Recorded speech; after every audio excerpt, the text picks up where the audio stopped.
Step one is there needs to be effective regulation in place. And to be effective, the regulation has to speak specifically to what's happening on the ground. And what's happening on the ground is really two things.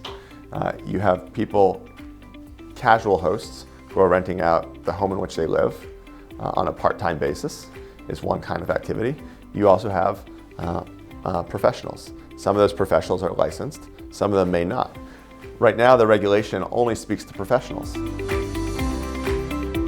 That's the question, which is how much of it is licensed? And we need to come up with a system where, it's hard for us to know what's licensed or not.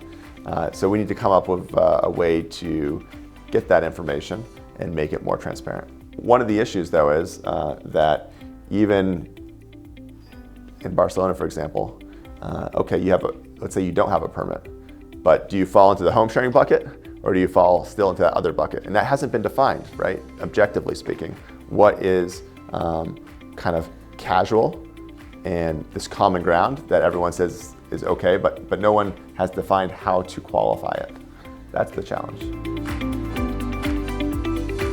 I actually think we can be a part of the solution, especially with something like experiences, because when people travel, they want that promise I showed you of the travel posters, right? They want magical and meaningful.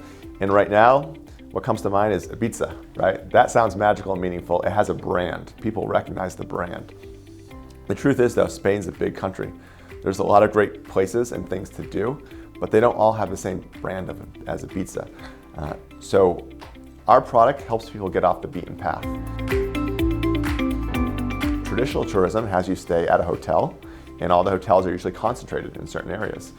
In any given city, 70% of our homes are outside of the tourist districts where the hotels typically are. And